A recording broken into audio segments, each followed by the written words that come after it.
ओम देवी प्रपन्नाति हरे प्रसीद प्रसीद मातर जगतोऽखिलस्य प्रसीद विश्वेश्वरी पाहि विश्वं त्वमेश्वरी देवी चराचरस्य शरणागत दीनार्थ परित्राण परायणे सर्वस्यार्ति हरे देवी नारायणी नमोस्तुते। नमस्कार, स्वागत है आप में। मैं आचार्य विक्रमादित्य आपके साथ हूँ और आज हम बात करने जा रहे हैं कुंभ राशि पर। कुंभ राशि वालों के लिए अक्टूबर का मध्यकाल जो है वो कैसा रहने वाला है। देखिए, अक्टूबर का मध्यकाल बड़ा ही महत्वपूर्ण है। यदि कुंभ राशि के संबंध में बात करें तो आपकी राशि के अनुसार से एक बात समझें, सूर्य महाराज आपके भाग्य में आने वाले हैं बुध के साथ। बुध भी परिवर्तन की तरफ जा रहे हैं, मंगल वहाँ पहले से विद्यमान है। तो कुंभ राशि वालों के लिए तो बड़ा महत्वपूर्ण समय रहेगा जो अक्टूबर का मध्यकाल है। और ऐसे में कई ग्रहों का परिवर्तन जो है वो आपके भाग्य जगाने के रास्ते बना सकता है। लेकिन कई ग्रह अस्त भी हैं, तो ऐसे में भाग्य सो भी सकता है। और एक बात का ध्यान रखिएगा, जो जागत है सो पावत है, जो सोवत है सो खोवत है।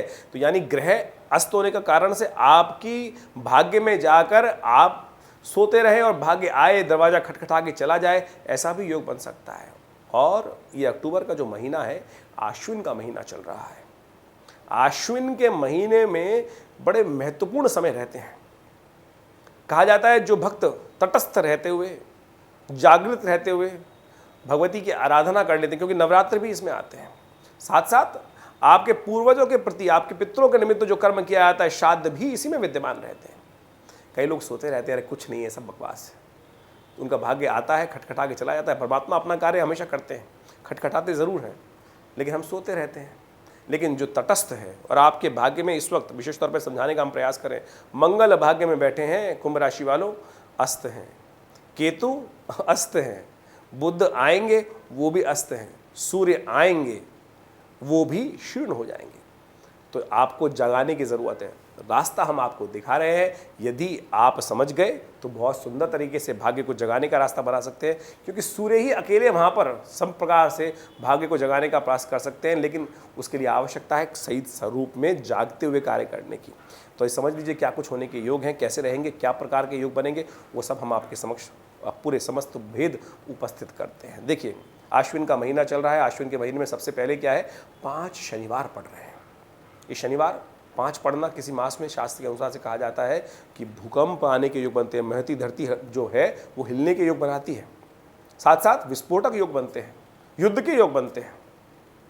और ग्रहों की गणना विशेष तौर पर दिखा भी रही है। ऐसे में आप समझें कि पहले पक्ष के अंदर क्या हुआ, आश्विन में जो कृष्ण पक्ष हुआ, एक तिथि बढ़ी एक तिथि घट गई।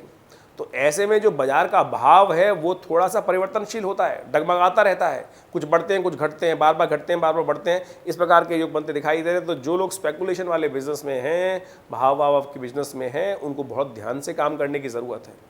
ग्रह अस्त चल रहे हैं और ऐसे में हल्की सी असावधानी आपको परेशानी में डाल सकती है। तो तटस्थ होकर समस्त को जगाते हुए माँ भगवती की कृपा प्राप्त करने के निमित्त पितरों के आशीर्वाद से कार्य करने का आप जो प्रयास करेंगे, वो सब चीज़ों से तर जाएंगे। और जो सोते रहेंगे, नहीं मानेंगे, उनके लिए तो जो कर्म है उसके अनुसार से आपको फल भी प्राप्त होने के योग बनेंगे। तो समझ लीजिए सिलसिलेवार तरीके से कैसे कुछ होने के योग बने। बुध भी परिवर्तन की तरफ जाएंगे, और बुध का परिवर्तन होना संसार के लिए तो अच्छा दिखाई देता है। वृष्टि के योग बनते दिखाई दे रहे हैं और सबके दृष्टिकोण से आपको समझते हुए कार्य करना चाहिए। सिलसिलेवार तरीके से समझ लीजिए। देखिए, हम बात कर रहे हैं अक्टूबर के मध्यकाल की। 11 अक्टूबर को ग्रह गणना विशेष तौर पर दिखाती है कि बुधवार का अवसर, आश्विन का कृष्ण पक्ष की द्वादशी तिथि, द्वादशी का श्राद्ध उस दिन किया जाएगा।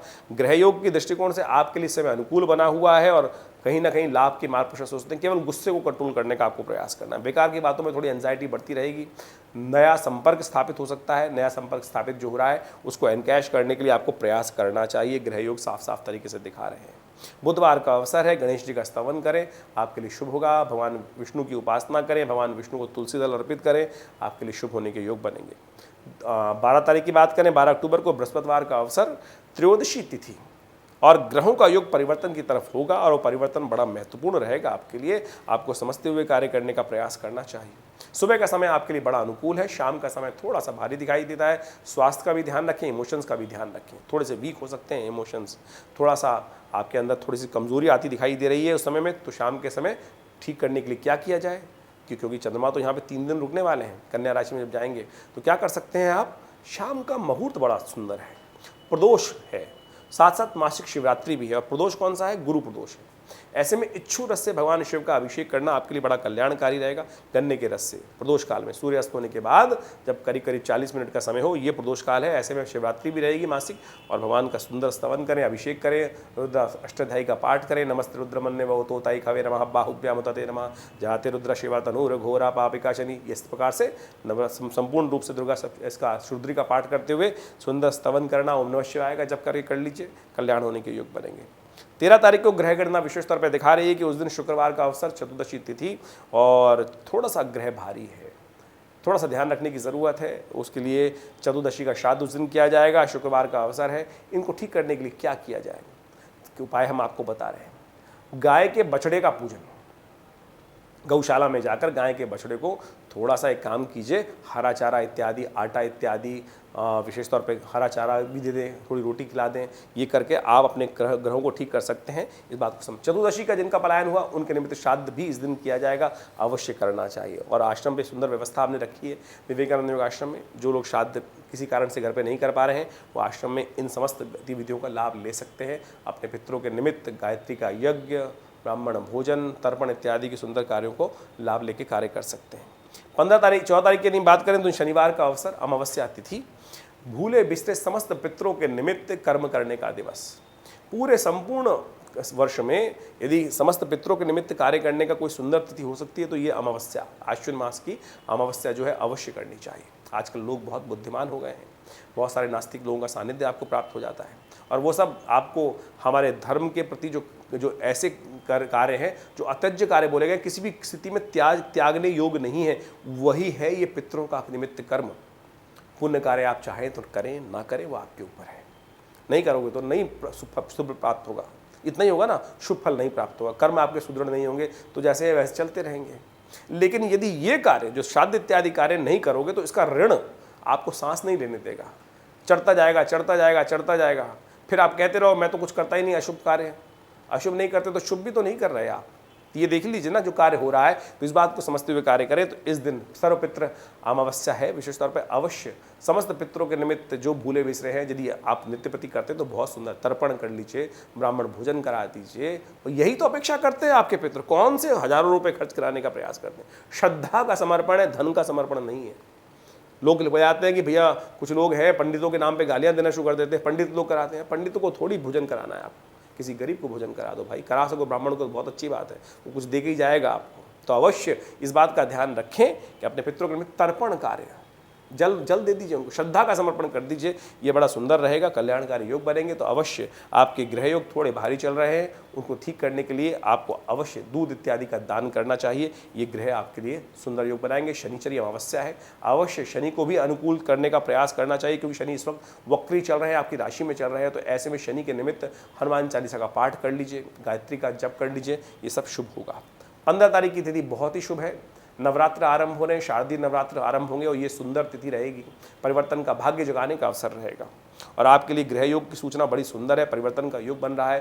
चंद्रमा सूर्य जो विशेष तौर पर परिवर्तन की तरफ चले गए हैं, जो सूर्योदय से पहले ही परिवर्तन की तरफ चले गए, भाग्य जगाने की तरफ चले गए, और ऐसे में आपके द्वारा सुंदर कार्य संपादित होने के योग बनते दिखाई दे रहे। धर्म की आस्था आपके मन में जागने के योग बन सकते हैं, तो उसको दबने मत दीजिएगा, आगे बढ़ाने का प्रयास कीजिए। इस बार नवरात्र बहुत शुभ हैं। माँ भगवती गज पे आरूढ़ होकर आ रही हैं, हाथी पर आरूढ़ होकर आ रही हैं, और माँ भगवती लक्ष्मी की कृपा प्राप्त होने के सुंदर अवसर लेके आ रही है। ऐसे में नित्यवती भगवती का ध्यान करें, सुंदर तरीके से इस दिन कलश स्थापना करें। नवरात्र का आरंभ हो रहा है, सुबह से लेकर मध्याह्न तक का समय सबसे श्रेष्ठ है, मुहूर्त सबसे श्रेष्ठ है। इस समय का लाभ लेते हुए सुंदर तरीके से पूजन करते हुए, श्रद्धा भाव रखते हुए, शांति के साथ, गुस्सा ना करते हुए, आनंद भाव से परमात्मा का स्तवन करते हुए इन समस्त कार्यों को करने का प्रयास कीजिए, कल्याण होगा। और हमने विवेकानंद योगाश्रम में इस नवरात्र पर हमेशा की भांति सुंदर यज्ञ रखा है।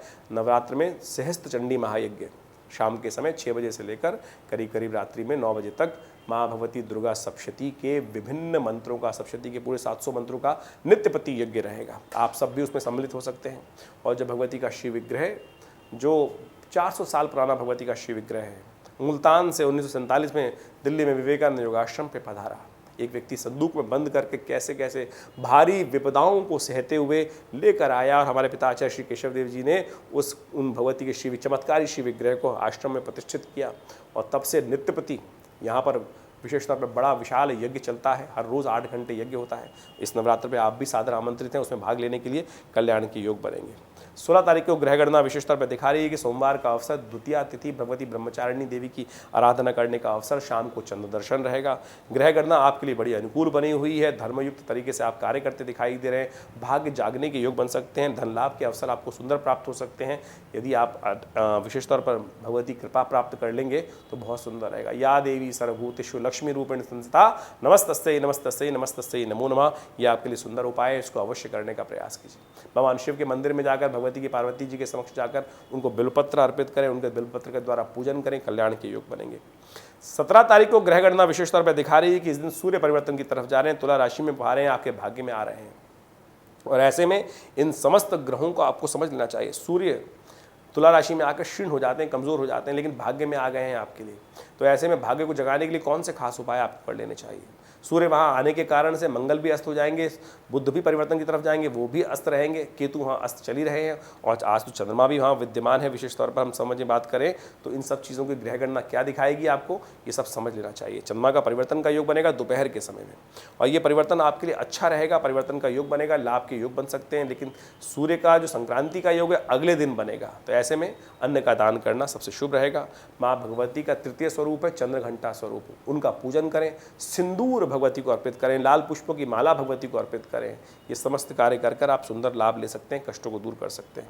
18 तारीख को ग्रह गणना विशेष तौर पर दिखा रही है कि बुधवार का अवसर और नवरात्र का चतुर्थ दिवस, आश्विन मास के शुक्ल पक्ष की चतुर्थी, ये ग्रहों का योग है। संक्रांति का पुण्य इस दिन रहेगा, क्योंकि संक्रांति रात को 1:30 पे हुई है, तो अगले दिन पुण्य माना जाएगा। मध्याह्न रात्रि में मध्यकाल के बाद यदि संक्रांति हो, सूर्यास्त के बाद 4 घड़ी के बाद, तो कहा जाता है अगले दिन उसका संक्रांति का पुण्य मानना चाहिए। तो ऐसे में तुला राशि में बुध भी प्रवेश कर रहे हैं, वो भी अस्त अवस्था में, तो आपको खासतौर पर बुधवार के दिन कुछ उपाय कर लेने चाहिए। श्री गणेश का पूजन, गणेश जी को दूर्वा अर्पित, ये सब कर कर आप लाभ ले सकते हैं। और साथ साथ इस दिन कुष्मांडा भगवती की आराधना करने का अवसर है। माँ भगवती को कुष्मांड यानी सीताफल भगवती को अर्पित किया जाता है, पेटे की बनी मिठाई का भोग लगाया जाता है, इसकी बलि दी जाती है विशेष तौर पर शास्त्र के अनुसार से। सर्वार्थ सिद्ध योग विद्यमान है, और ये आपके लिए बड़ा सुंदर रहेगा। शुभ कार्यों को संपादित करने के लिए सुबह से लेकर रात्रि में 8:50 तक का ये शुभ मुहूर्त है, इसका लाभ आप ले सकते हैं, कल्याणकारी योग बनेंगे। और साथ में थोड़ा इमोशनली स्ट्रॉन्ग करने की ज़रूरत है, उसके लिए उपाय हमने आपको बताया है। पेठे का भोग लगाइए भगवती को, इससे आपके ग्रहों में शक्ति प्राप्त होने के योग बनेंगे। 19 तारीख को बृहस्पतिवार का अवसर, पंचमी तिथि, माँ भगवती स्कंद माता की आराधना करने का सुंदर अवसर बन रहा है। ग्रह थोड़ा सा कमजोर है, ऐसे में अपने इमोशंस को कंट्रोल करने का प्रयास कीजिएगा। मन में थोड़ी आकुलाहट रहेगी कि मैं काम कर रहा हूँ, मुझे क्रेडिट मिलेगा नहीं मिलेगा, कहीं कोई और लाभ ना ले जाए। चिंता मत करिए, मन की आश्वस्तता को प्रशस्त करने का प्रयास कीजिए। प्रशस्त आश्वस्तता को जो है उसको ठीक करिए। इस बात का ध्यान रखिए कि मन में संकोच चल रहा है कि मैं काम कर रहा हूँ, मेहनत का फल, अरे बिल्कुल मिलेगा, पॉजिटिव रहिए। ग्रह अस्त है, लेकिन उसको शक्ति देने का आपको प्रयास करना चाहिए। उपाय क्या किया जाए, माँ भगवती की आराधना। या देवी सर्वभूतेषु मातृरूपेण संस्थिता नमस्तस्यै नमस्तस्यै नमस्तस्यै नमो नमः। दूध का दान करना, खीर का भोग लगाना, यह आपके लिए सबसे श्रेष्ठ उपाय है। 20 तारीख को ग्रह गणना विशेष तौर पर दिखा रही है कि शुक्रवार का अवसर, षष्ठी तिथि, ग्रह योग आपके अनुकूल, लाभ की स्थिति आपके लिए बहुत प्रशस्त बनती दिखाई दे रही है। धन आगमन का योग निश्चित तौर पर है। यदि सही रूप में कर्म किया जाए तो बिल्कुल आपको लाभ होने के योग प्रबल रूप से बनते दिखाई दे रहे हैं। इस दिन रवि योग रहेगा, सुबह सूर्योदय से लेकर रात्रि में 8:30 तक, तो उसका लाभ आप ले सकते हैं कोई नए कार्य आरंभ करने के लिए। षष्ठी का दिवस है, भगवती कात्यायनी की आराधना का अवसर है।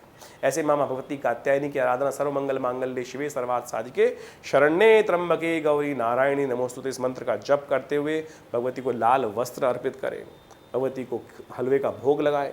समस्त प्रकार के मनोरथ सिद्ध करने के योग बनेंगे। और विवेकानंद योगाश्रम में तो इस नवरात्र पर बड़ा सुंदर कार्यक्रम रखा गया है। भगवती का स्तवन करने के लिए दुर्गा सप्तशती के संपूर्ण 9 दिवस का यज्ञ किया जा रहा है। आप भी उसमें सम्मिलित हो सकते हैं। संपूर्ण कार्य की जानकारी आपको दी जा रही है, उसमें से जुड़े, लाभ होगा। धन्यवाद, नमस्कार।